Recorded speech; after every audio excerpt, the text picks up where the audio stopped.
This podcast is sponsored by Magic Rock Brewing.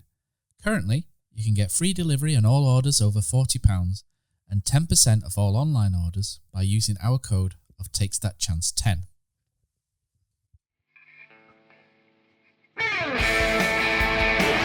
Jepson's there, Billy in, a goal, Chris Billy, Huddersfield Town. The most famous goal of Chris Billy's life. Is this the moment for Lee Fowler? It is. Take your place in Division 2, Huddersfield Town. Ruby and Steve Simonson's boots now. He's missed. Steve Simonson clears the frame of the goal and collapses in a heap of tears. Huddersfield Town are promoted. Mustafa Schindler has a chance to write his name in Huddersfield Town legend. And he takes that chance!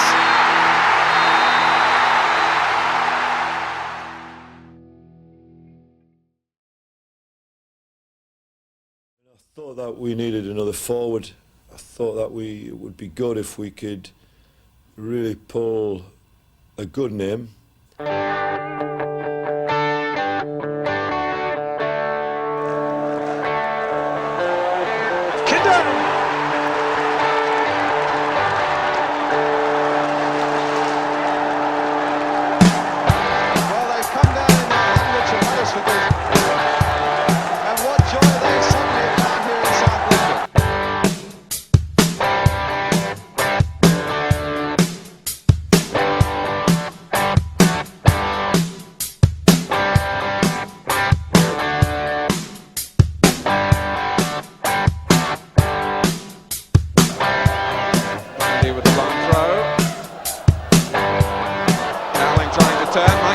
Bite at it, Kindon, and there is number 100.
Okay, hello and welcome to a special episode of Andy Takes That Chance. Picking up from our Cult Heroes series last year, we start this summer with a cracker.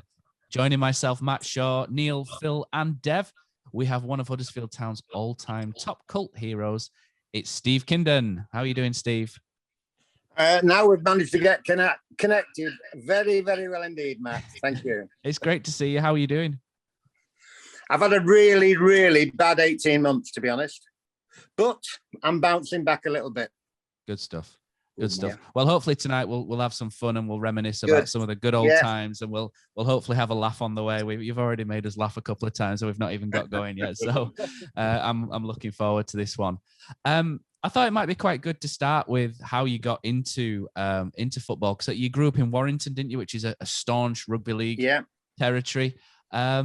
Today, the route into football is always pretty much the same path. Kids are picked up by academies, like Phil, at a young age, and then they go through this academy system. Whereas back then, it's a lot more interesting, isn't it? The sort of path to professional football. How did you go from this sort of rugby league stronghold to Burnley, which you signed for first?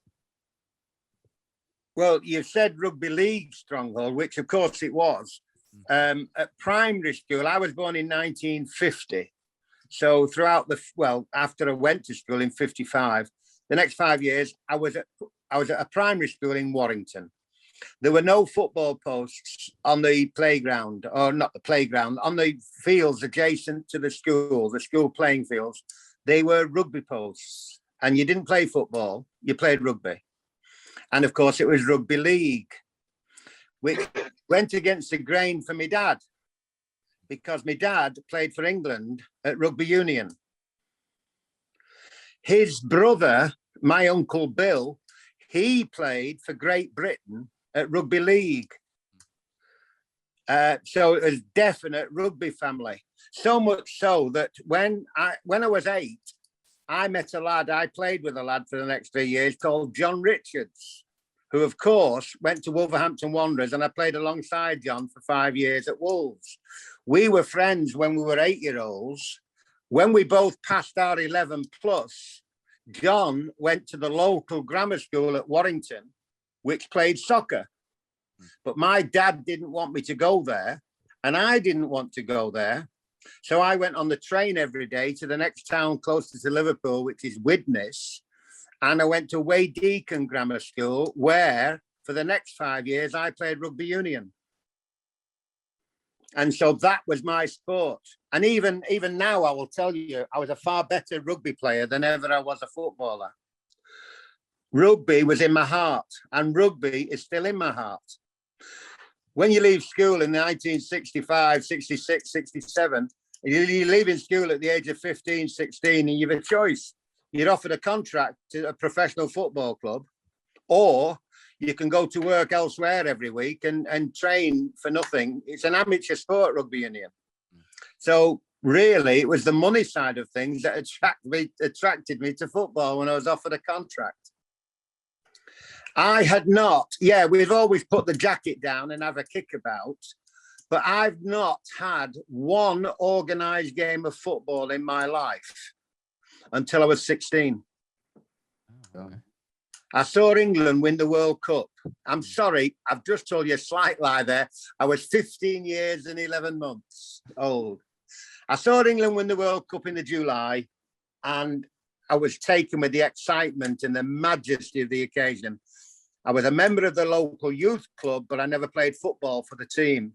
But in the November, 1 month before my 16th birthday, we were frosted off. The rugby pitch was too hard on a Saturday morning. It was frosted. There was a heavy thaw.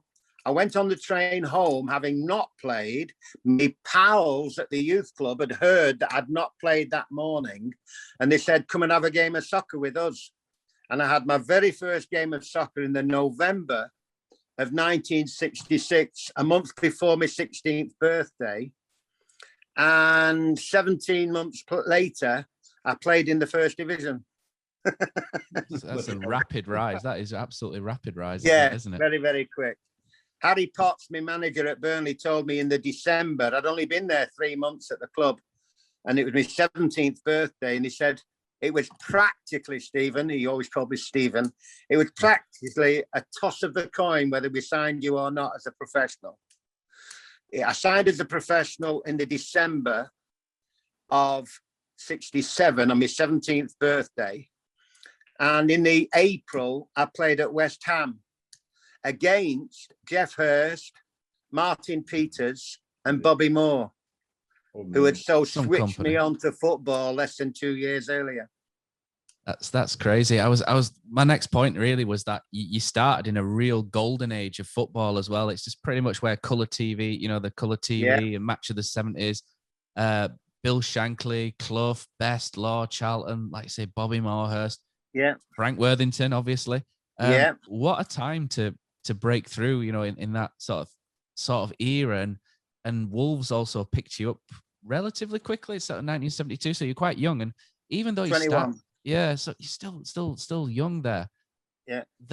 How did that sort of come about? Because obviously there's a story there, isn't there? And there's an ex-Huddersfield Town player. It was the manager of Wolves as well at the time. Yeah.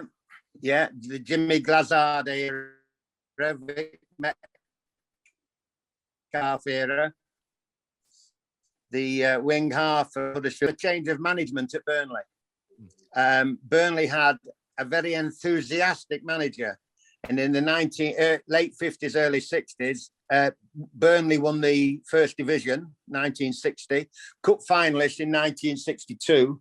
The manager, Harry Potts, was still there.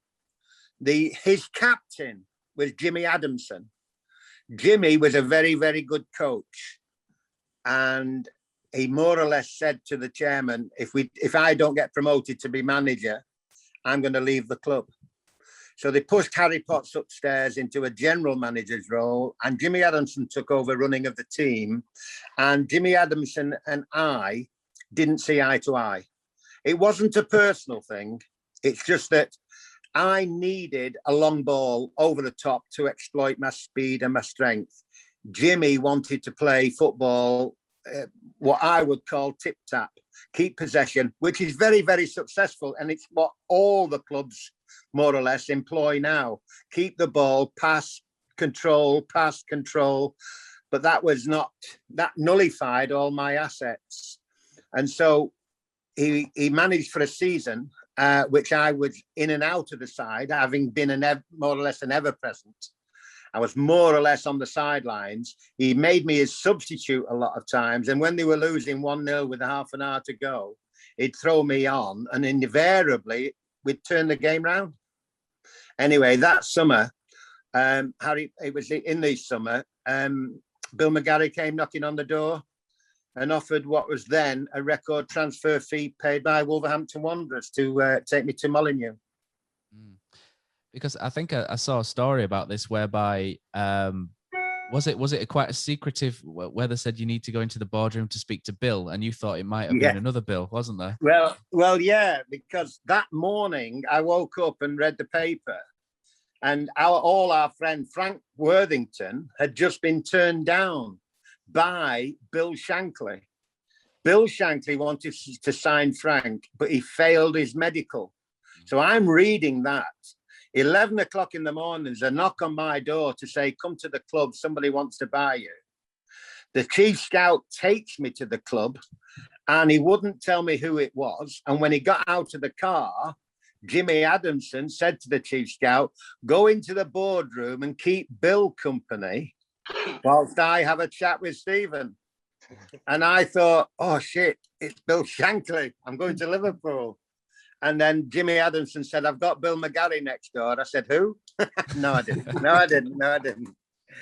So, yeah, it was Molineux rather than Anfield. Still a good club at that time, because they're fresh off Stan Cullis. Was it Stan Cullis era and Billy Wright? And that obviously wasn't too far in the past at that point. No, so they were still a big club. Mid-50s. This was 72. So it's like 15 years previously. Yeah. So they won the FA Cup in 1960. So that was the last major honour. But the year before I joined, they were in the UEFA Cup final. The UEFA Cup final that everybody forgets, because there were two English clubs in it. Tottenham and Wolves. Tottenham won the UEFA Cup in 1972. Wolves were beaten finalists. And whilst I was at Wolves, we won the League Cup 1974. Which is a huge thing. So one sort of real quirk that I've read as well was that you were the fastest footballer in the UK, not just once, but quite several times over. Can you tell us about the seven times? 7 times over, and you were pretty sharp. I'm looking at some of the times, and you were no slouch, were you? 10.700 meters. And just for reference, the women's 100-meter Olympic final, the last one, was 10.71. So that really, for I didn't clarity, know that. When I ran 10.7, the British record was 10.3. So the athletic British champion would have beaten me by about 3 meters. Did you run in boots, or was it on spikes? No. This was on a tartan track. It was at Meadowbank Stadium, Edinburgh. Oh, yeah. No. Tartan track, starting blocks, spikes, finishing tape. Well, not a tape, but an electronic eye finishing, just like it would be at an athletics meeting. That's brilliant. Everybody thought Malcolm McDonald was very quick. I've got a photograph in my scrapbook because Malcolm joined the race the first year I won it. which was 71 or 72. Anyway, I've got myself just, quote, breasting the tape, breasting the magic eye, and Malcolm McDonald is exactly 11 metres behind me. Wow. I ran 100 metres when Malcolm ran 89. And everybody thought Malcolm McDonald was fast. He was, to be fair, but you were obviously my younger brother represented Great Britain at athletics in the 110 hurdles. And although he was a fabulous hurdler, my younger brother Malcolm never, ever beat me in a flat race. And he ran for Great Britain. And that just shows how quick, obviously, you were. And obviously... Well, at Wolverhampton, when I spent the 5 years at Wolverhampton, of course, athletics was an amateur sport. And the top athletic team in the country was Wolverhampton and Buxton. Okay. And during the summer months of the holiday, of 10 or 12 weeks holiday, I used to train every Tuesday and every Thursday with the Wolverhampton and Buxton athletes. And there were many, many full international runners there. And I was training with them twice a week and beating them. There was a lad called Glenn Cohen, fabulous lad. He was a 400-meter runner. And I needed to train I didn't need basic pace, but I wanted to improve my stamina. And so I trained with Glenn an awful lot. And because he wanted stamina for 400 meters. And at the end of every training session, Glenn and I would have a race just for a bit of fun. And anything under 300 meters, I would beat him. Anything over 300 meters, he would beat me because of his stamina. And 300-meter race was just on the night, who felt best on the night. But Glenn Cohen was a regular 400-meter international for Great Britain. Wow. Good, yeah. It's crazy. I tell you, if I may, a quick story. Yeah. He said, I went down on a Thursday night and he said, I said, where is everyone, Glenn? There was about a tenth of the people there. And he said, it's Tessa's birthday, Tessa Saunderson, the javelin thrower. He said, it's Tessa's birthday. Were you not invited? I says, no. He says, well, I'm going down after we've had a bit of a run, Steve. Come with me. I said, I'm not going if I'm not invited. He says, oh, Tessa, it's just an oversight. She won't mind at all. So I said, where are we going? And she said, East Park. He said, East Park. And that was in the black area of Wolverhampton. And you were told, you know, might not be safe in areas like that. So I walked into this party of Tessa Sanderson, her 21st. And they turned the music off as I walked in. And everybody was looking at me. And, I thought, Christ, I'm dead. Fortunately, Tessa saw me, ran over and jumped into my arms and gave me a kiss. And then so I was made very, very welcome. That's good. You also play with Derek Parkin as well at Wolves. So he's another one who came through at Huddersfield, didn't he? A good player as well. Played left back, I think, quite a bit for Wolves. He was a right-footed left back. He wasn't comfortable being a right back, but his strong foot was a right-footed super player, very controlled, good tackler, good on the ball, good player. He's very highly rated by some of the older end of Huddersfield fans who saw him as well. Absolutely. Really loved him. And his wife was from Huddersfield. Oh, excellent. Yeah. There's also another good story. So you've also got an impressive record. England youth under 23s, B internationals. And one story I really liked was when Jimmy Hill mentioned you on Desert Island Discs as well. I wonder if you wanted to go into that one, because that was an international trip. One? Oh, I do my research, Steve. This is what I do. Yeah. Jimmy Hill was invited to get a team together. We went to Khartoum in the summer, and it was horrible. Well, no, Khartoum was fabulous. I love my history, and Khartoum was fabulous, but don't go in the summer, because it was like literally by midday, it was 130 degrees. But more than that, we're there the month before the rains broke. The humidity, I'm not kidding, if ever you've ever been in a sauna bath, you know, as the heat increases, you can't catch your breath.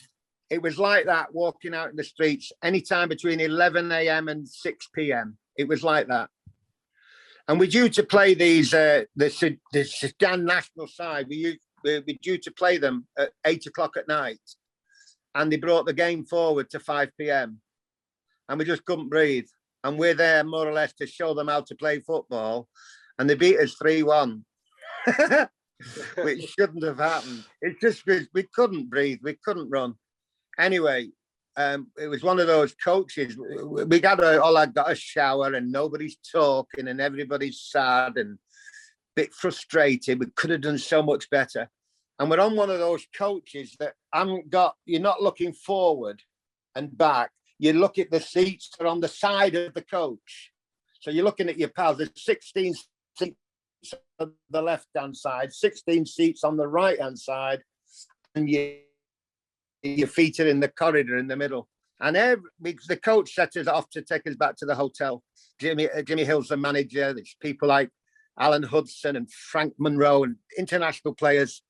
And I just looked up and saw everybody's head was down. And I said, well, bearing in mind, we've played 90 minutes football in 120 degrees of heat. And I just turned around to the lads and said, well, never mind too much, lads. At least the weather's been good for us. And I just thought it was a throwaway line. But within 30 seconds, everybody and the coach is really laughing out loud. We asked for a replay. We asked if we could kindly play us again. And we beat them 7-1. And I scored 7 goals. Only because we didn't play it as a team. We played 10 at the back. Well, the goalkeeper, 9 at the back, and me on my own up front. Because of the heat and the humidity. And I'd take a few deep breaths and I'd nod to the lads, and they were playing keep ball, tip tap, tip tap. And as soon as I nodded, all they did was kick it over their heads, and I ran onto it. I got a corner once, and not one of my teammates came over the halfway line.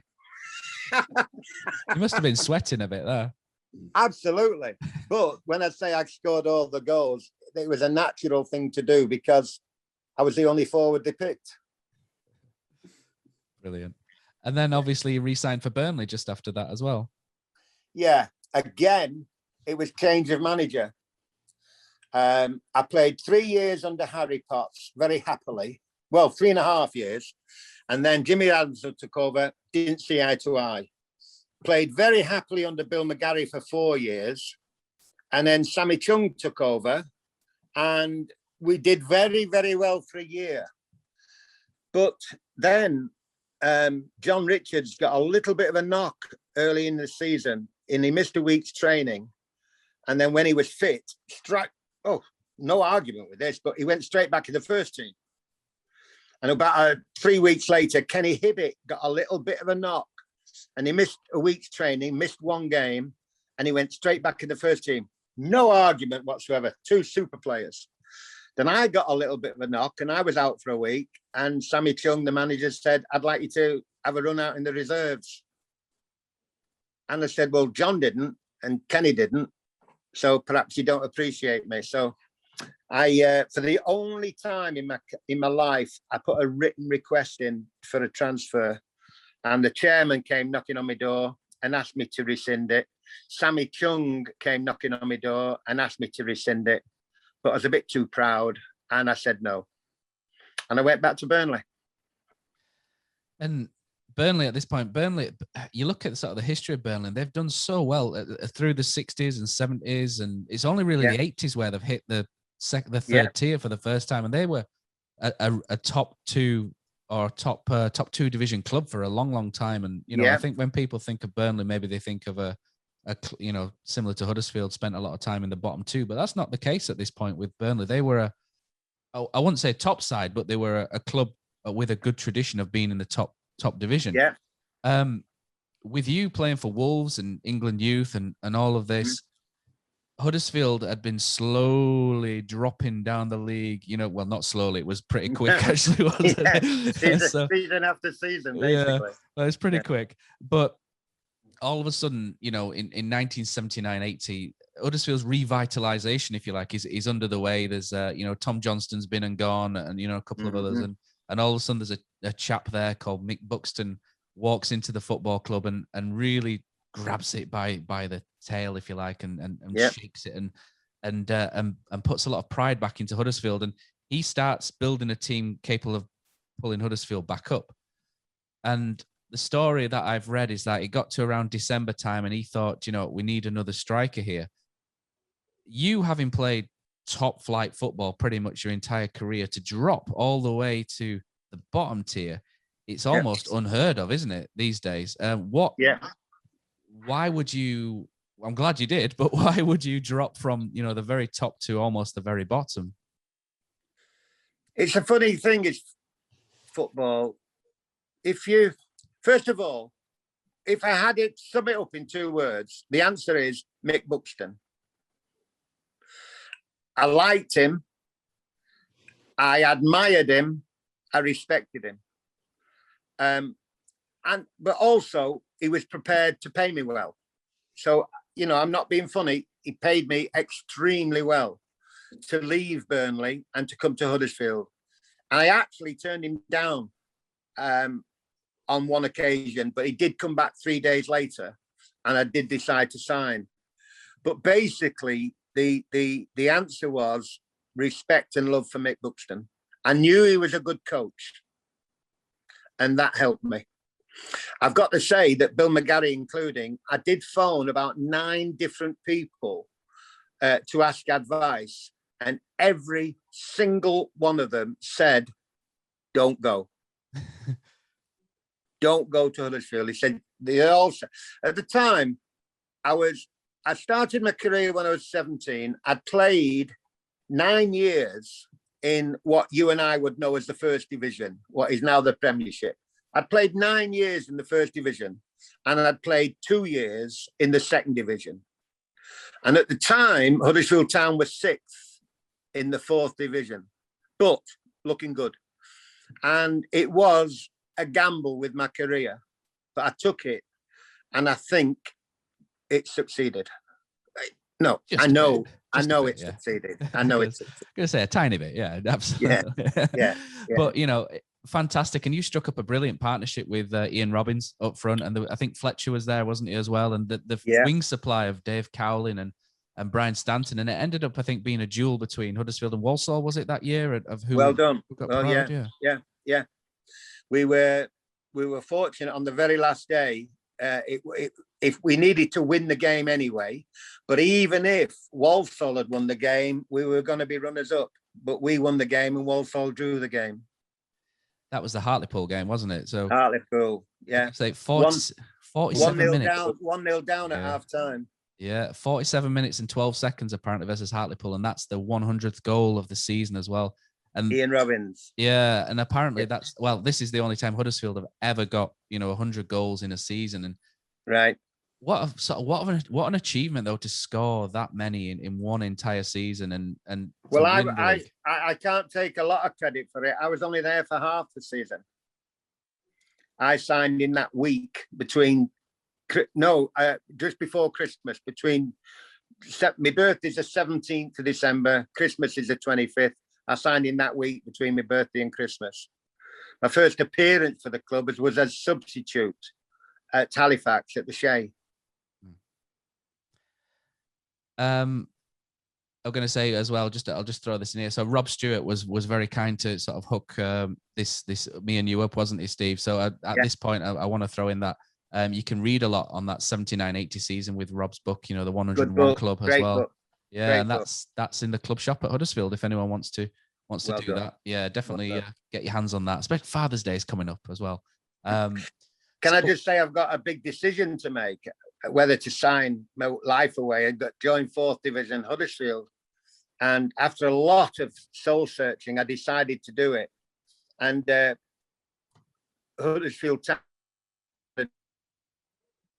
Rochdale 5-1 or 5-0 in the previous game.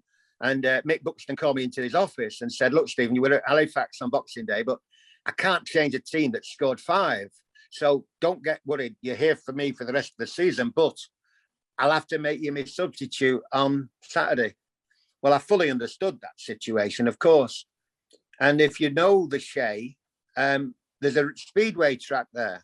Yeah. So you've got the shelter of the stands where normally the sub and the manager would sit, you know, in that little dugout.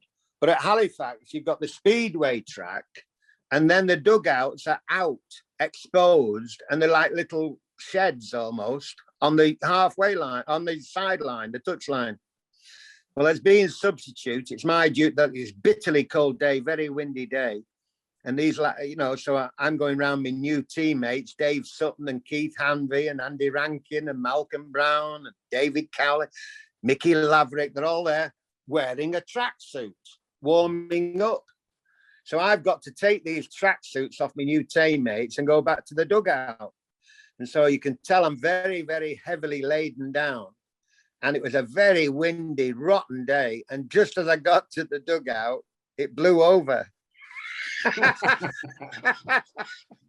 So there I am at the Shay with 10 tracksuits in my arms. I threw them on the floor and I'm desperately trying to push this thing back up to sit in it. And I'm thinking, this never used to happen at Old Trafford and at Highbury. You must have thought, what have I done? What? Yeah, absolutely. What a cock up I've made of my life. But you know, everything was superb that season. And the year after, you scored quite a lot of goals, didn't you? So I think it was 19 you got in the 80-81 season. And Rob says, ask about the hat trick at Exeter as well. Yeah. I'd been, well, according to me, it was a Tuesday night. Imagine Tuesday night at Exeter. It's a long way to go. And don't get me wrong, it's our job. We've got to go. We want to go. We've got to go. I'm talking about the supporters. It's a 7:30 kickoff and it's raining and the supporters are out on the terrace behind a goal on a terrace with no roofing. So 7:15, Mick came into the dressing room. He said, Stephen, come here. I want to show you something. And he took me into the tunnel. And you imagine the tunnel's got a slope on the side of it. And as you walk down, your head slowly appears. And he just took me down the tunnel enough so we could see out. And he pointed behind the goal to about, I don't know, 1,000 or 2,000 Huddersfield Town supporters. And he just said, what do you see there? I said, Huddersfield Town supporters. He said, they've travelled a long way, haven't they? I said, oh, yeah. They're dedicated, aren't they? I said, oh, yeah. He says, look, son, he says, you're playing well, but you've stopped scoring. You're looking to pass the ball. I want you to be more greedy. I want you to score a goal. You see those lads out there? If you can score a goal for those supporters tonight, you'll make them very happy. And if you do score a goal, we will win the game tonight, Stephen. So I don't know how long, but in the first half, I scored a goal. And I ran to Mick Buxton. And the lads are all trying to jump on me, but I ran to Mick Buxton and I just shouted at him. He says, that's for them over there. And a short while later, I scored a second one. And I ran to Mick Buxton and I said, that's for you. And in the second half, I got a third.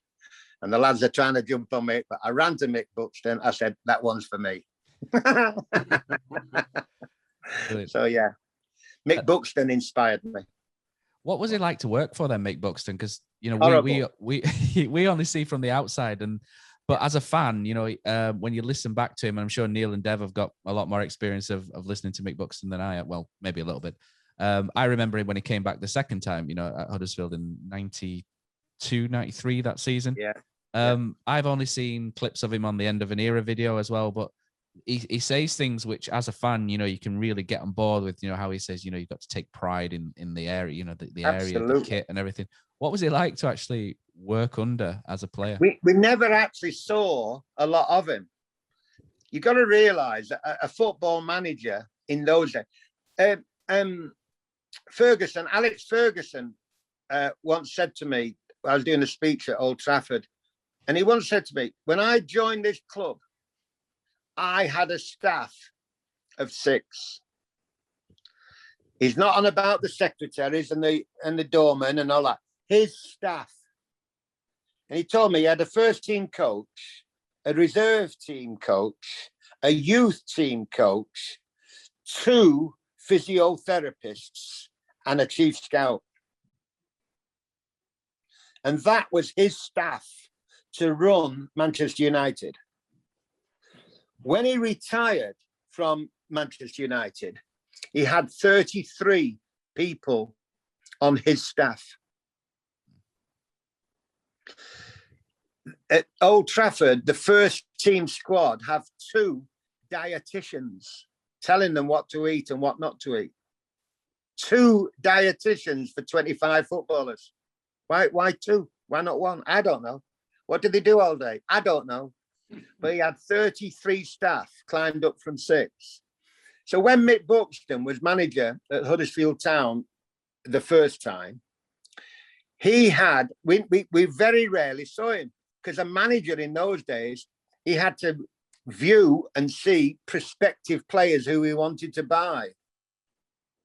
He had to castigate players he wanted to sell. He had to go into the medical room most mornings to jolly along and see how the injured players were progressing.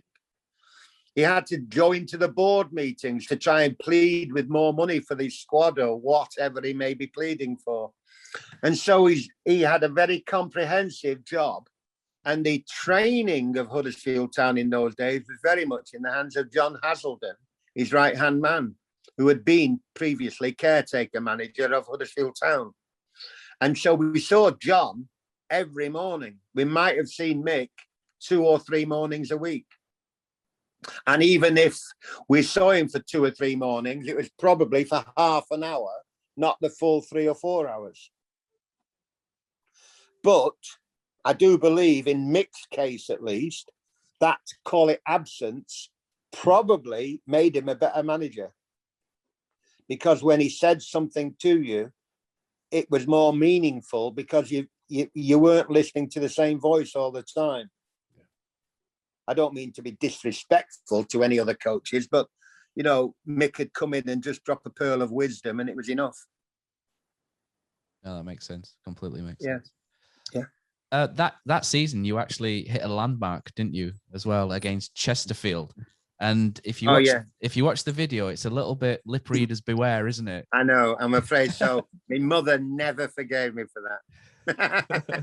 But that was your 100th league goal, wasn't it? In football. The reason for no excuse. I shouldn't have used the language, but I never knew I'd scored 99 league goals until Mick Buxton at 2:00, an hour before the kickoff, brought in a newspaper cutting from Chesterfield Express or Chesterfield, whatever it was called, the local paper, where on the Friday night, the Chesterfield manager has said, I like Steve Kindon.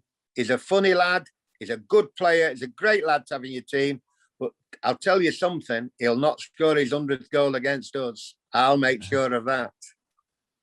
So Mick brought it into the dressing room at 2:00. He said, what do you think of that? I said, well, we'll see about that. And by the way, it was a very good strike of the ball. It was a good goal. Yep. It's a good goal. I've seen that one. At this point, I think it was at this point as well. So there's a couple of things I've got on that season as well. I'm going to go to this one first because it's phenomenal. Leeds Road. I started going to Leeds Road in 1989 as a kid in 1989, and I only ever really saw 4,000, 5,000, 6,000 crowds. You know, it was never full. Most of it was closed. They used to close the far corner on the terrace and things like that. And it was only really Blackpool where we saw a decent, you know, the very last game where we saw a big one. But during that season against Barnsley, 28,901 crammed into that. It's such a huge, you know, and you look at the picture and it's phenomenal seeing how many people in that old ground. Was that the day? I always tell folk it was 29,000. About that, yeah. We'll round it up, yeah. I was the one. Yeah. You were the one. Is this one of your first games, this, Neil? No, I first went in September 1980. and we beat Sheffield United 1-0 and Brian Stanton scored winner. Never forget it. Never forget it. Sheffield United. We beat At Leeds Road. Yeah, Leeds Road, September 1980. And Brian Stanton. The return game was the 2-2 draw, was it? Yeah, the two goals at last 5 minutes from somebody not too far away on this screen. yeah. But yeah, that's they're proper football memories, aren't they? That's what it's all about. That's football. So Neil, you were there at that Barnsley game. Then I presume you'll have been a youngster, young terrier as well. You still got your card you wanted to show. Yeah, I've got this. You'll remember this, Steve. Look at that. I remember that. Young terrier. I'm screenshotting that, Neil. By the way, I was YT 15. 15 when it first started. Blimey. When it first started, and I'll never forget we went to do all the signing in and stuff in Road ground, and you were there welcoming everybody, like they were family, and it were you never forget those things. And as a kid, you're our heroes. So to be welcomed like that as a kid, it were really that's the things that you never forget. Oh, very kind of you. Thank you. And getting that, the fact that you still got it. You know, I was going to say, you'll not be giving that away to anyone, will you? Absolutely not. No, that'll go with me to the grave, and that's special memories. I remember the first meeting.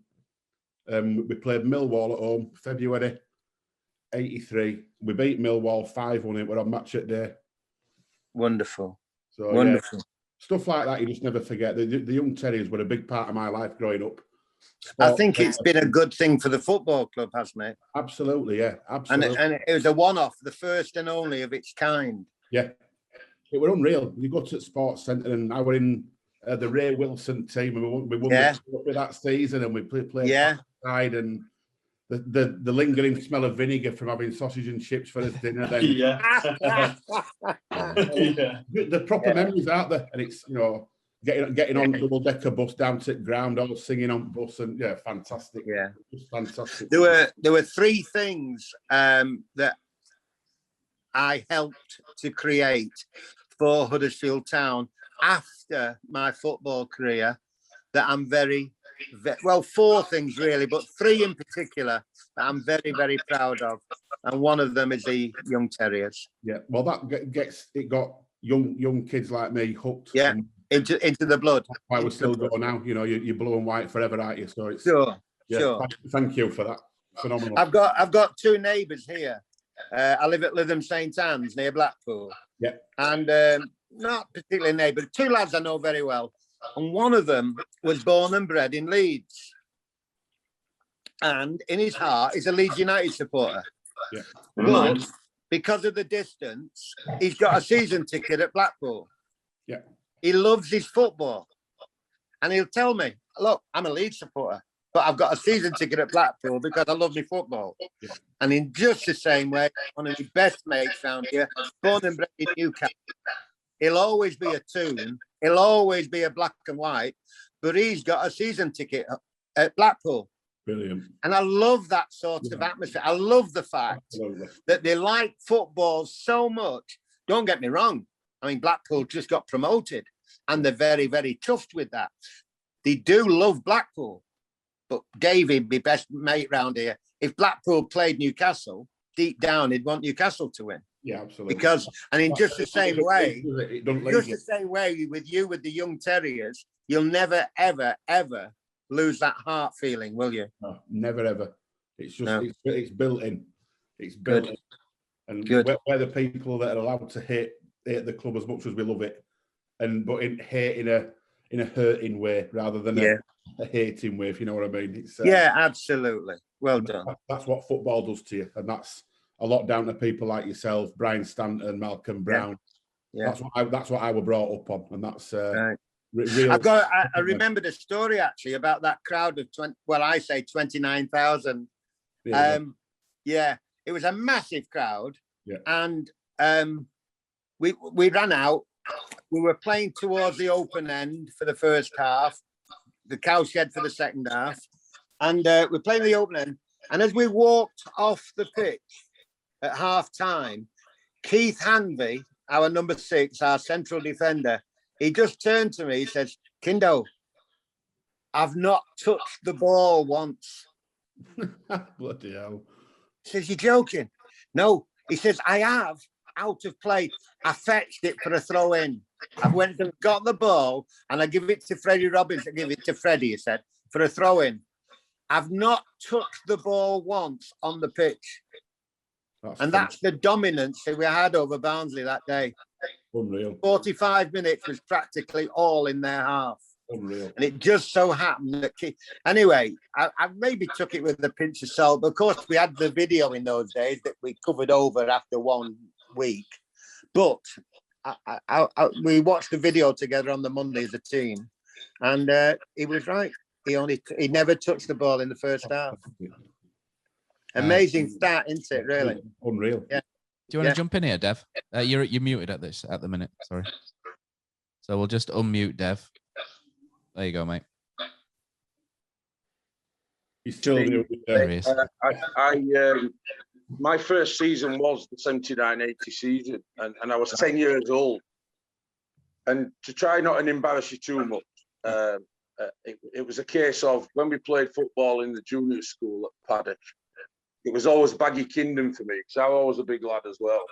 Right. And you anyone that knows me will tell you were my sort of childhood hero. And that game that Neil's mentioned, the 28,901. I'm from a police background family. My dad was proper old school.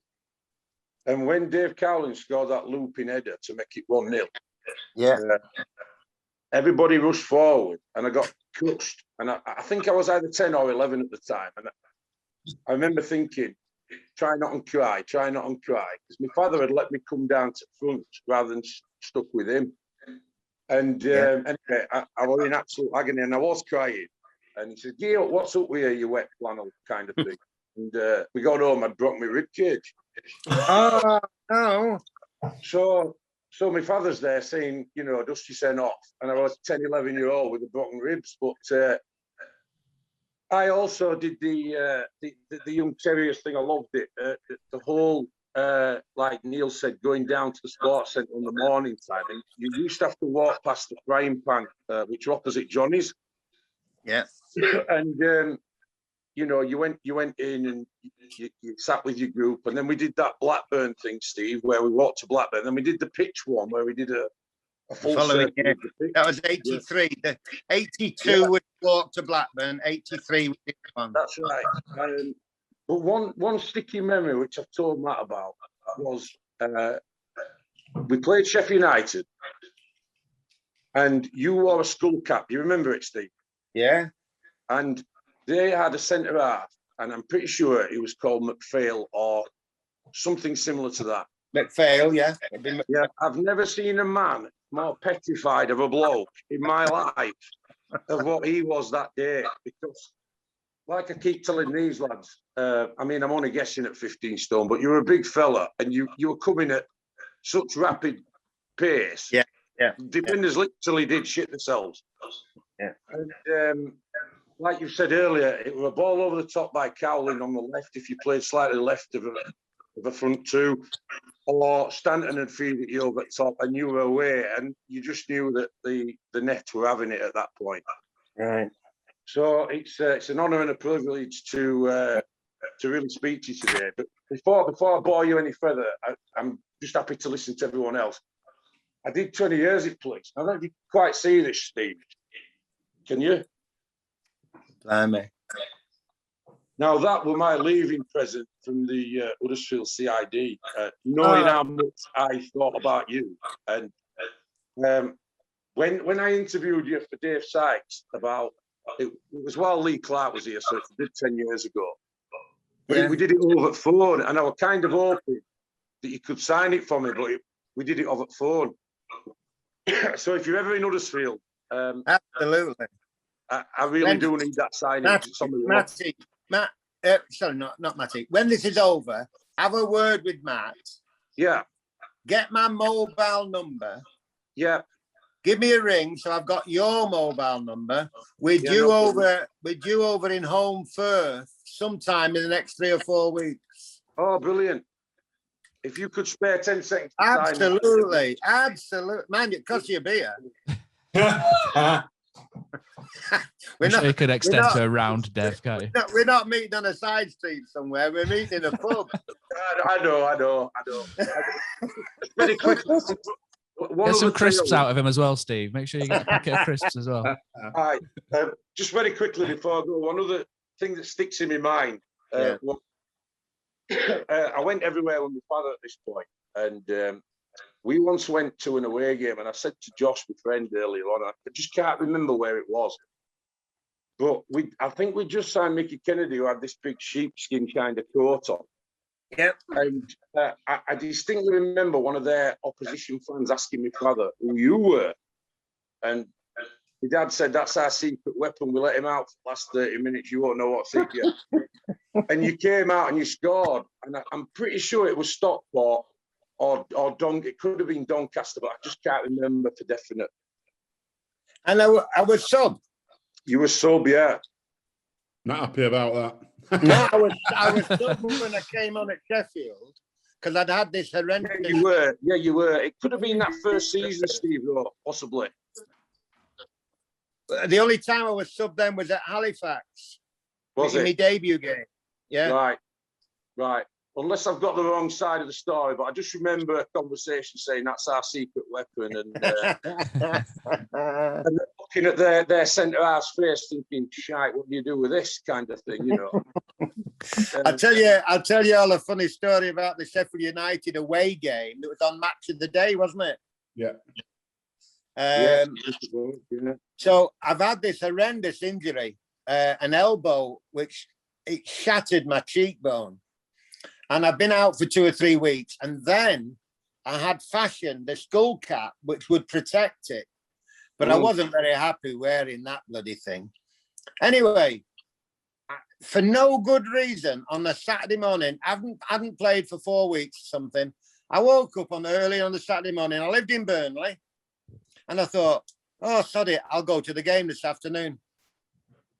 So I drove early, knowing what time the lads were meeting and on the coach. And I turned up and Mick Buxton said, "What are you doing here?" I thought I'd catch a lift, boss. I wasn't driving all the way to Sheffield. I've come on. So, all right. So I got on the coach. When we got to Bramhall Lane, Sheffield, it was a muddy quagmire. Yeah. And Mick Buxton took one look at the pitch. I'm out on the pitch with him, looking at the pitch. And he says, "Kindo, just your conditions, this." I says, "You what?" He says, "I'm going to make you my sub." I says, "You can't. I'm not fit. I'm still broken, this thing. I'm not happy with it." He said, No, I'm going to make you my sub. I promise you, Steve." He says, "I'll only bring you on if I have to." So we went in the dressing room and I wore a size 40 pair of shorts. The only other person to wear 40 was David Sutton, the captain, David Sutton.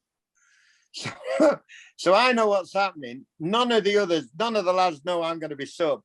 So I went into the kit because the people that put the kit out would measure them. You know, they know what was demanded. And I nicked the one pair of shorts that was 40. So we all got stripped. And Sutty is wearing these 38s that make him look like a ballerina. I mean, it was, and he says, "Come on, Kindo, be fair." I says, No, I first come, first serve, Sutty. And I said, "Go on then, because you're playing the 90 minutes. So I gave him the shorts on the, knowing Mick Buxton wasn't really going to play me. Of course,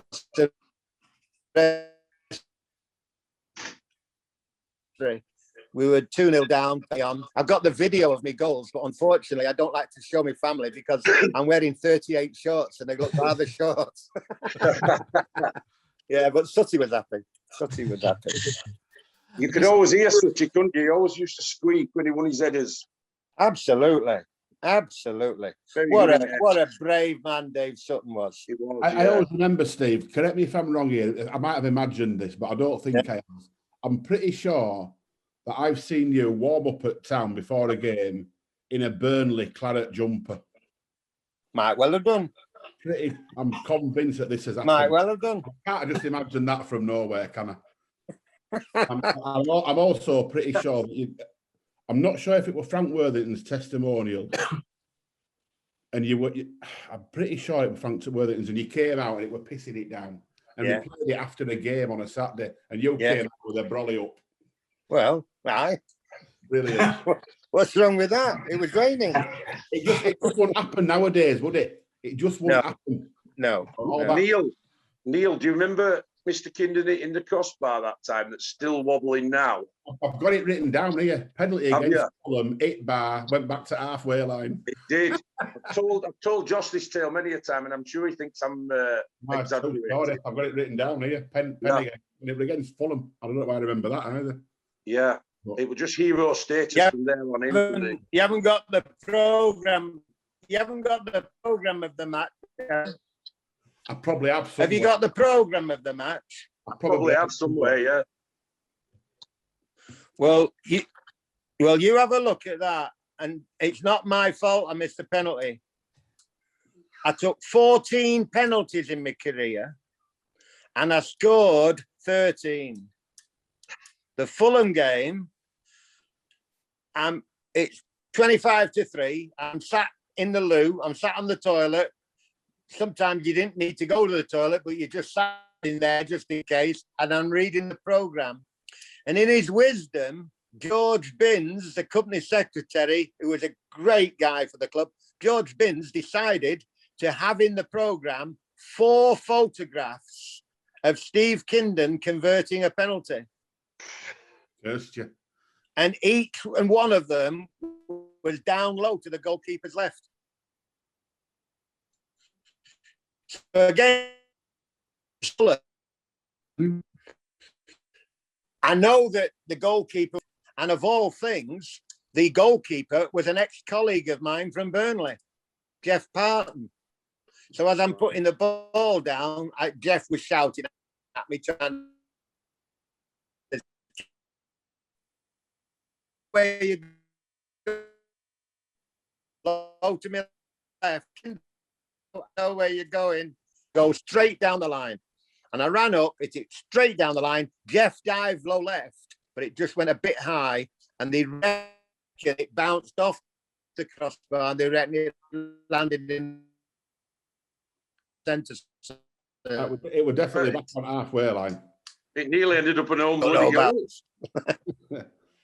Yeah, the only penalty I missed. What about telling goal against Shrewsbury in FA Cup? I was going to link this in, Neil, because I was going to say, we talk about goalkeepers. There's 2 things I've got down here. Well, there's one where you almost broke the net away at Charlton, and there's a goalkeeping performance there that day, which was phenomenal by all accounts by Andy Rankin. Yeah. And then you've also got a record, haven't you, for the appearances in goal against Shrewsbury, where I think 3 goalkeepers appeared. Yeah. The Google, not Google. What is it? What is it when you read that? Anyway, they've got it. Wikipedia. Pardon? Wikipedia. Well done, Wikipedia. They've got it slightly wrong because they said that I was injured, which is wrong. What happened was Andy, there's about 2 minutes to go in the first half, and Andy, there was the corner for Shrewsbury. We were already 1 down. Andy had conceded a goal, and this corner was going near the near post. Andy ran forward, he caught it, and the centre forward for Shrewsbury ran in and shoulder charged him. I don't think to this day it was dirty. I think it was aggressive, but not dirty. And he shouldered Andy, and Andy's head jerked and hit the post. He never ever played football again. Oh, bloody hell. I didn't realise that. No, he was brain damaged. Oh, Andy Rankin was brain damaged at that incident. Of course, we didn't know that at the time. All we know is he's carried off the pitch. 2 minutes to go. And Dave Sutton, the captain, looked at me and said, Kindo, what are we going to do? And I said, well, I played a bit of rugby, my kid. I'm used to my hands. I'll go in goal.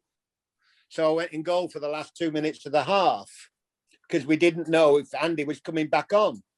We go into the dressing room. Andy's been taken to hospital, and our substitute was Mark Lillis, who made a good substitute for me up front. So at half-time, Mick Buxton said, "Are you comfortable in goal, Steve?" I said, "Yeah, I don't mind." So we went out and played like that for another sort of 15 minutes.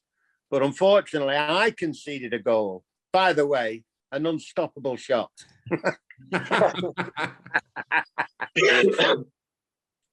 I conceded a goal. So now 2-0 down. In his wisdom, thought, well, they get 2 back up front. So, and Mark conceded a goal. And we lost 3-0, having played 3 goalkeepers, each of the goalkeepers conceding 1 goal. Wow. Yeah. Which makes it a record, I believe. Yeah. There was a new face came in that season. So Terry Austin came in for a record fee, didn't he? I think he got off to a good start, but he struggled quite badly, didn't he? How difficult was it to see him struggle? Because I don't think he was a big hit, was he, with the fans? Yeah. Just reading back.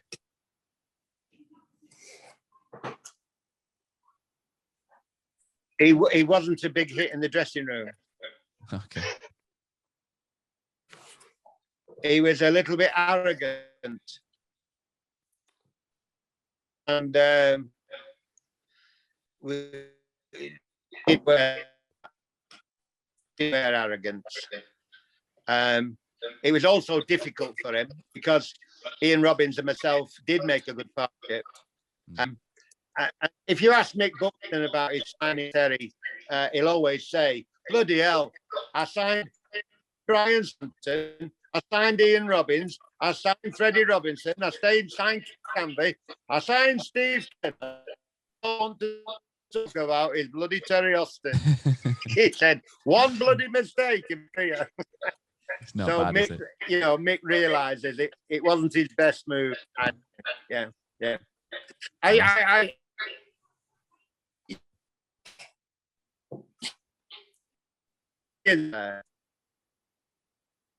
which of my day, i.e. Division, as opposed to Premiership, Championship, Division 1 and 2.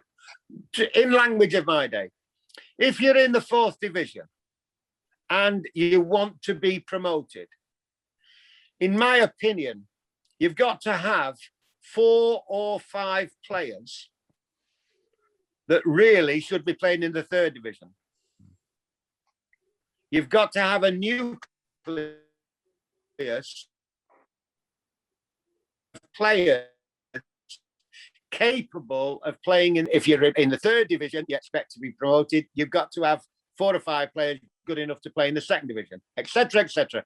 If you're in what we call the Premiership now, and you want to be near the top of the Premiership, then in my opinion, you've got to have 4 or 5 players who are comfortable at international level. So it's a step up. And if you've got those 4 or 5 or 6 or 7 players that can take the step up, then without taking the step up, you've got a chance that they will take the club up. When I joined Huddersfield Town, in my opinion, Andy Rankin,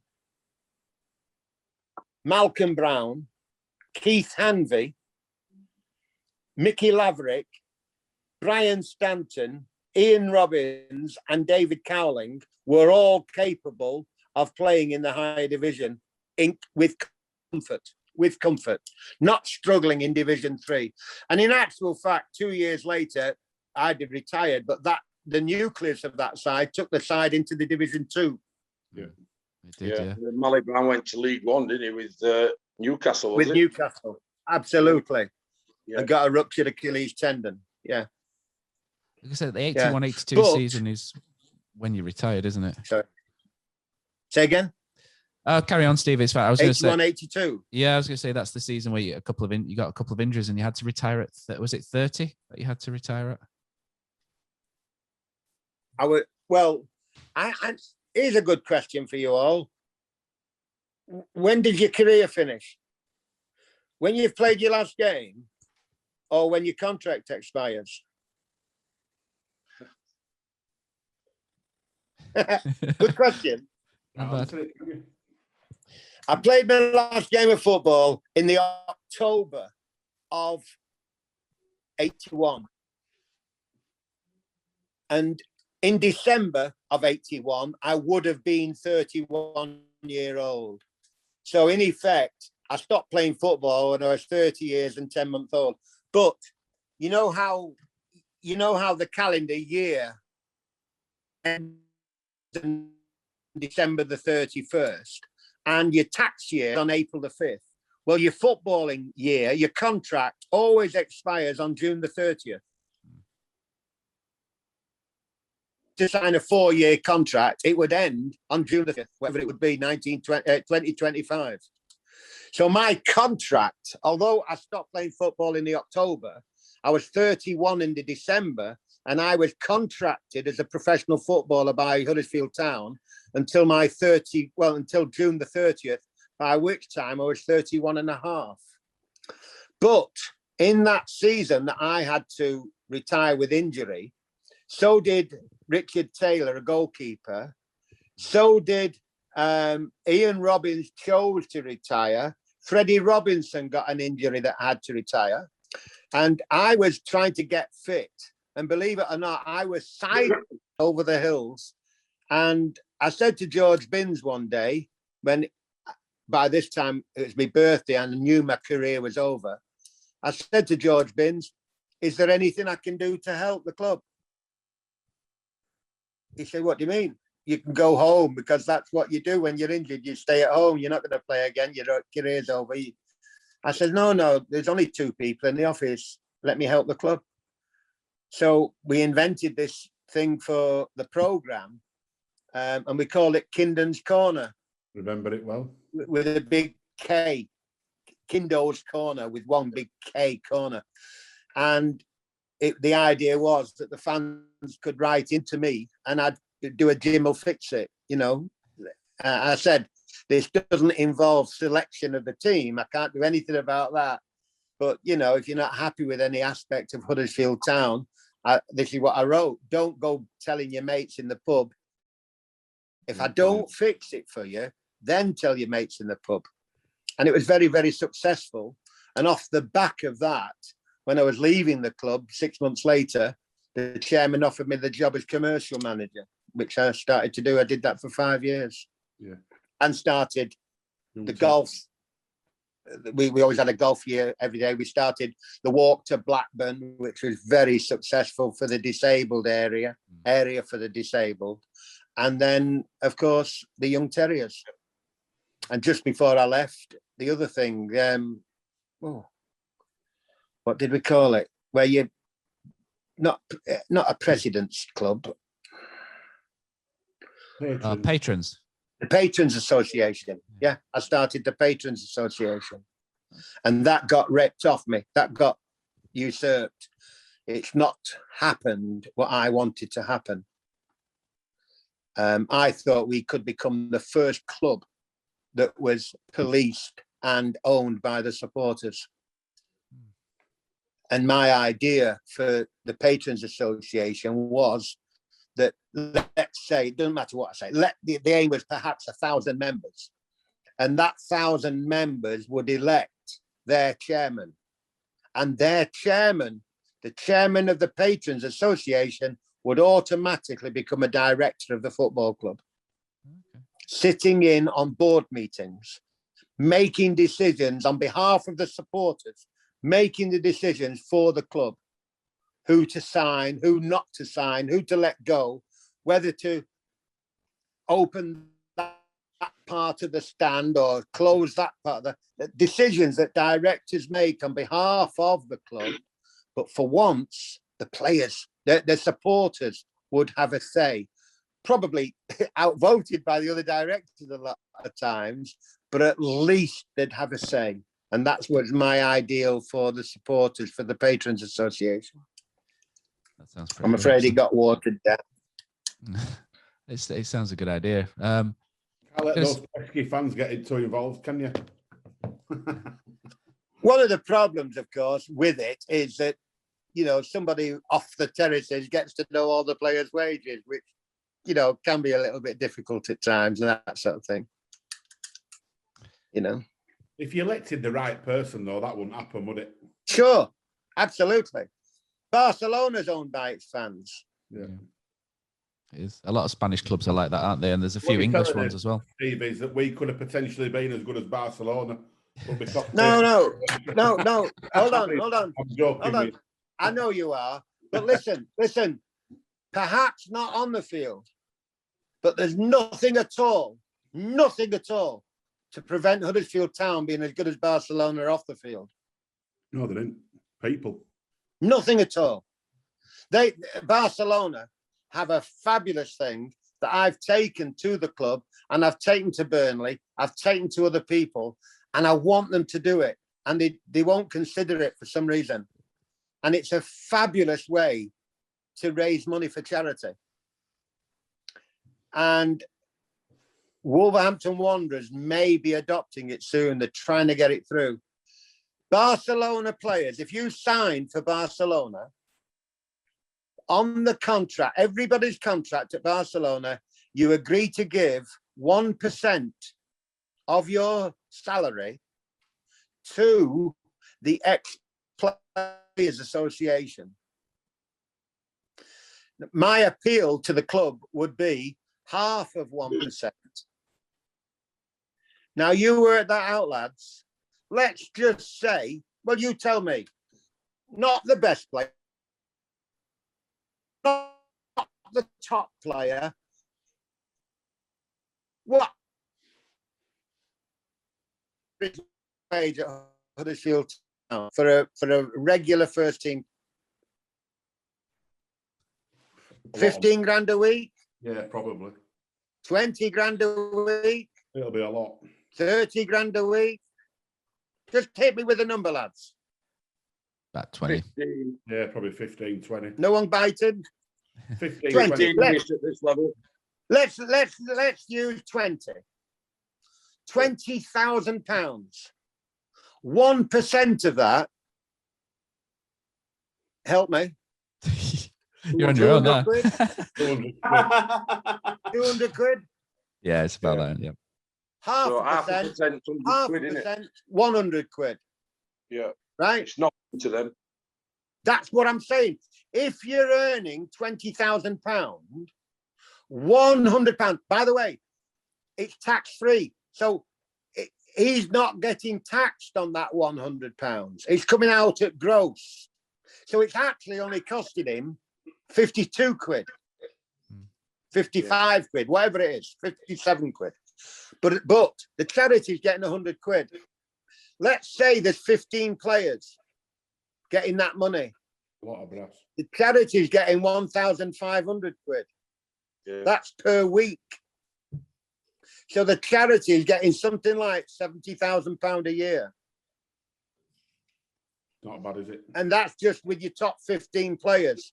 If you add all the kids in and et cetera, it's something like £100,000 a year to do good in the community. When I was at Huddersfield Town, we formed an ex-players football team.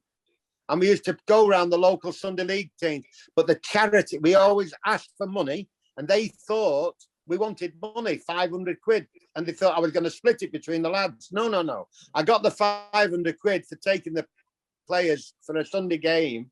And then I found out off the local lads which young kid, was poorly and needed a trip to Disney World or whatever. And then we'd pay them. It all went back into the community. And Brilliant.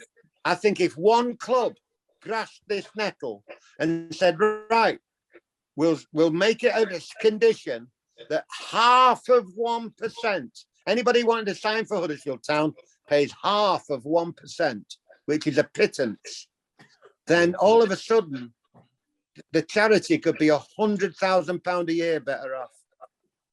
It's a brilliant idea. Which you can do a lot with, of course. Absolutely. Absolutely. Again, it leans back to what I tried to do with the patrons, getting money in. That was to help the club. That was slightly different, but Too old now. Still got the passion for it, though. I could feel that coming through. Absolutely. I'm going to say, were you involved in the supporters coaches at all? The supporters coaches, the travel coaches. Yeah, the travel coach to yeah, to away games, I used to travel on them to away games when I was commercial manager. 5 years I did that for. Yeah, that was one of the memories from one of our match reporters. Martin used to say he used to go on the supporters coaches, and it was always a good laugh, you know, when Kindon was on it. I'm sure you've got some great stories, haven't you, from some away days, especially sort of around the 80s and whatnot. We did a lot of this. We did a lot of with the microphone sat on front of the bus and some things it were. And usually my problem isn't getting a story out of me, it's shutting me up. so yeah, some good memories, very, very good memories, but sometimes memories are there. I've actually got to go in a minute, Matt. Okay, no worries, mate. Can I just ask Steve before I go, who he considered the most talented player at Huddersfield Town while he played there? Frozen. Can anybody do me a favour and find out who that Charlton goalkeeper was? I can't look it up because I might be able to actually. I don't need my iPad, do I? Is that I know he was a very, very, very good goalkeeper. Yeah, Malcolm Brown got a goal and I got a goal. Andy Rankin had the game of his life. He did. And the goalkeeper was an excellent goalkeeper. Absolutely excellent. Who? Is it Nicky Johns? Was that it? Yes, well done, Nicky Johns. Well done. Google. I can't take the credit. I Googled and that. I shot from about the penalty area, and the ball whistled just over his head, between his arms were upstretched, and it whistled over his head. And he told me in the players' lounge afterwards, he says, "I just got my fucking head out of the way." He said it to take me out of my neck.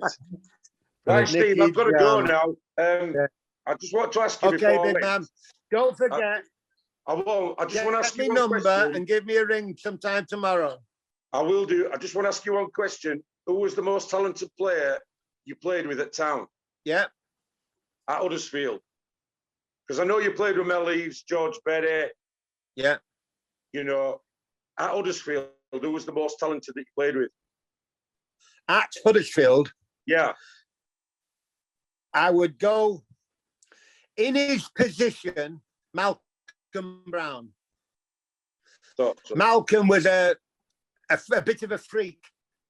A man that size ought not to be able to run that quick. He's a super player. The most skillful one, David Cowling. Yeah.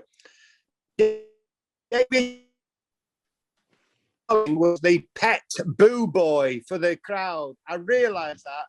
David Cowling, as in the term, I knew he was a coward, i.e. didn't like to tackle. I know he didn't like to chase back. Listen, his teammates do. I'd rather a man. Yeah, it's fantastic. And Dave Cowling said on the End of the Era video about what great camaraderie you had, and you know, the sort of togetherness and the bond you all had as players, and he sort of made it sound like you were all sort of best mates, if you like, as well. It must have been really great to play in a team like that as well. Yeah. It was a good time. It was a good time, and we still keep in touch. You know, we have a sit down and a meal together every 3 or 4 years. That's good. That's great. Yeah.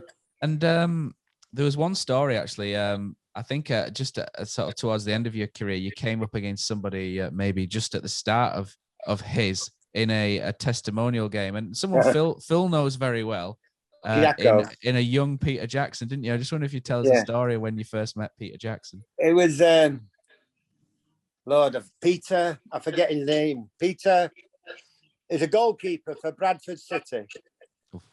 And when I knew him, he played at Swindon Town. Peter, don't matter. It's his testimonial. And I tell you how important it was to us. It was the end of the season. Freddie Robinson, Keith Hanvey, and myself played golf that afternoon. So, you know, we weren't trying to keep fit for it. It was just a testimonial game. And we ran out at Bradford, and I didn't know, but we had this young centre-half was making a name for himself, a lad called Peter Jackson. And early in the first half, I was only 5 or 6 minutes gone, and I got a ball laid up to me. And as I controlled it, Peter Jackson came in, testimonial game, and walloped me from behind. And as he slid in, and I accidentally, as I saw him sliding in, I accidentally fell on top of him. And as Peter scrambled to take his, you know, retake his defensive position, I grabbed hold of his shirt and didn't let him up. And this 17-year-old kid is looking into the eyes of a 30-year-old experienced, pissed off forward. And I said, it's a testimonial game, son. If you come through me like that again, you won't see the rest of your career. And he told me to go away in 2 words, which weren't go away. He scrambled up, and within a couple of minutes, we had a corner. And so I went and stood on the goalkeeper, you know, a la Jack Charlton used to. And Peter's next to me. And I turned round to the goalkeeper, whose testimonial was, in fact, I think the goalkeeper was injured, the testimonial. Anyway, I turned round to the Bradford goalkeeper, winked at him, and said again what I was going to do to Jacko. Years later, Jacko said to me, Steve, do you remember that time, the testimonial? I said, I do. He said, do you remember when I told you to piss off and all that? And yeah. Do you remember telling me again near the goalie? I said, yeah. He said, I shit myself. Yeah, good old Jacko. Good old Jacko. Absolutely. That's it for all the stuff I have on my agenda here. Phil obviously fancies himself as a bit of a golfer, don't you, Phil? And you've I believe Steve probably beats you, doesn't he? Oh, I'm crap at golf. I used to try and play, like, obviously when you play and you get a bit of free time, don't you, in the afternoon. And, at the end of the season, it was always nice to catch up with these guys, because obviously we obviously never really saw them play. It were, you know, probably my great granddad that managed to see Steve play. So we never got much to see of these games, but you just knew, do you know what I mean? Everybody had so much respect for them all, and obviously Fred were always there, Keith and Kindon and stuff, and it was just nice as young lads just to be in and around them. And we never really got a chance to play with them because we were always with other teams, weren't we? Obviously, other people who paid to play the tournaments, but it was always nice to sit and listen to some of the stories. And obviously, bless Frank, you know, obviously just passed away. You know, some of his stories are great as well, and it's the kind of eras of playing just seem so different now from when you were obviously playing. So, I mean, I've got all sorts of questions to ask you, but we kind of really privileged, I think, and I think it's got worse and worse as the years have gone by with kids growing up into the game. I think you had to graft a lot harder for the place in a team when you were back in the day when you were younger. And I just find it amazing that you didn't really start playing until competitive until 15. I think obviously kids now they're starting football at 6, and it's you know, one-to-one training sessions with private coaches and you know, I mean, my young lad plays golf, cricket, and football, and I want him to play a number of different sports to do that. And a lot of people are just fixed on one sport, and it's. I think it's really interesting to see that you could have been a rugby player and you've taken on football and made a career out of it. And just picking up on something you mentioned earlier in terms of your strengths, in terms of your speed. There's a documentary about Cristiano Ronaldo. I don't know if you've ever seen it. And he raced as a 100-meter Spanish sprinter, and in a straight race, the sprinter obviously won. But in an agility race, like in a diagonal zigzag, Ronaldo won. And for me, I think you must have more strengths in terms of your playing and not just pace, because Usain Bolt's playing in Australian football, and it's not come off. and he's obviously yeah. What would you say were your kind of, apart from the speed, what were your biggest attributes, Kindon, when you were playing? Strength, courage, no messing about. No messing about. And don't you think times have totally changed from that now? Because you wouldn't really see much of that now. And with the ball, I mean, and no about front.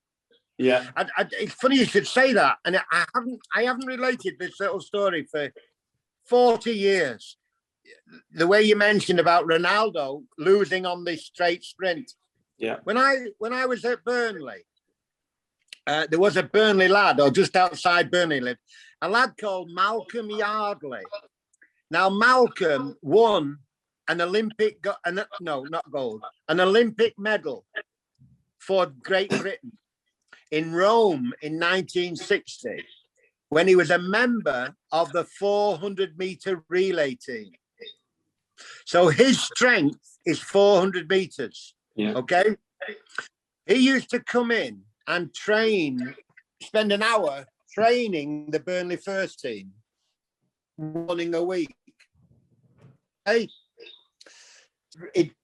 we played on a red grass pitch, and we knew where the line was for 100 yards.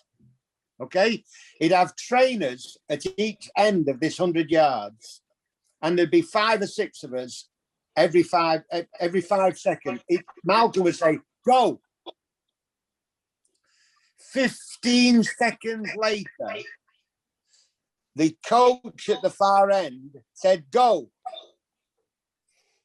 15 seconds. So you had 15 seconds to run 100 yards, stop, turn round, and start again. And you had 15 seconds to run the next 100. Yeah. 15 seconds for the next, and you did 400s in a minute, as it were. And you had a 2-minute rest. And we had to do 4 of those. We've done 1, we did 4 of them. So in the end, you're running 1,600 meters. Now then. That sounds like Lou Macari's training. Well, I found that easy, because I could run the 100 yards without really sprinting in 11 seconds. Yeah. So I had 4 seconds to turn round, and Malcolm Yardley found it very easy because he'd been trained to do that all his life. After we'd done a lot of hard work with Malcolm Yardley, we'd have a 5-a-side.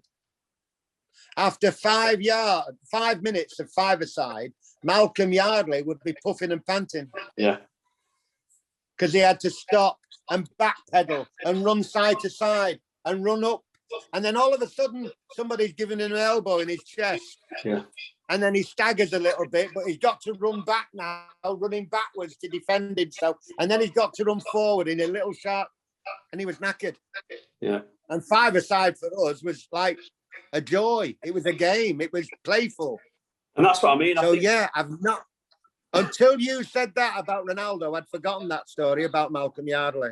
Yeah, because like I say, it's all good and well being able to sprint as fast as you could, but you're still gonna have something else, aren't you? And for you to be successful, absolutely, you know. And then obviously, I've got another question. Sorry, guys, before you jump in, but like obviously, I've been a Town fan since I was a kid, and Leeds Road was like I can still smell it, and I can still remember that I didn't manage to play a game on that pitch, but I was on the pitch as a young kind of Town Boys player when we had awards and stuff.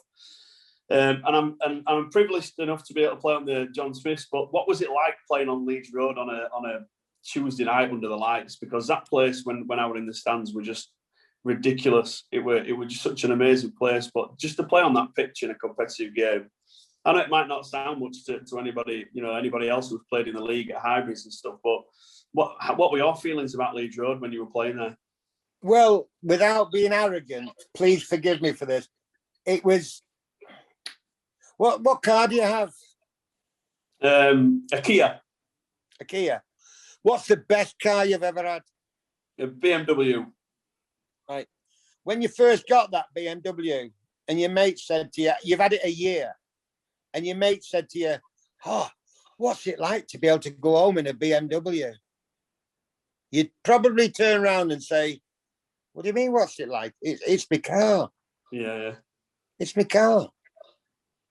So absolutely no disrespect to Leeds Road, but I'm 16-year-old and I joined Burnley, and at 17 I'm a regular player on a place called Turf Moor. 5 years later, I played regularly on a place called Molineux. And if I'm not playing at Molineux because we're away from home this week, I'm playing at White Hart Lane or Stamford Bridge, or I'm playing at Portman Road, or I'm playing at the Dell or St James's Park. And then I go back to Turf Moor, and then I go to Leeds Road. I'm not knocking Leeds Road at all, but it was like you getting in your Kia. It's my job. Yeah. It's funny, isn't it? Because like for me, like if I was to go play at Highbury, the old Highbury, yeah, I'd much rather have a chance to play at Leeds Road. Sadly, Steve lost connectivity at this point, but I want to say a huge thank you to Steve for coming onto the podcast and telling these fantastic stories. And I'm pleased that these stories can be retold to generations of Town fans who didn't get to see him play, so that they can appreciate how special he was to those fans who saw him during the Buxton era. Steve, again, is another former Town player who demonstrates that the old adage of you should never meet your heroes is a complete load of rubbish, and has been a fantastic ambassador for Huddersfield Town since 1979.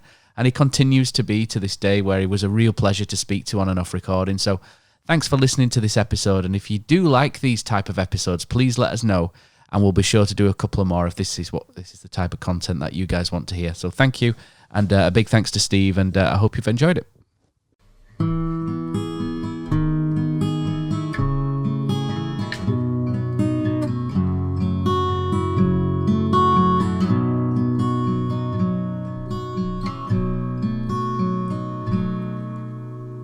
There's a team that is dear to its followers.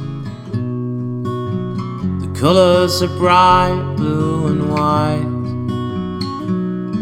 They're a team of renown, and they're the pride of the town. And the game of football is their delight. And all the while upon the field of play, thousands loudly cheer them on the way. Often you can hear them say, who can beat the town today? And then the bells will ring so merrily, and every goal shall be a memory. So Town, play up and bring that cup back to Huddersfield. So Town, play up and bring the cup back to Huddersfield.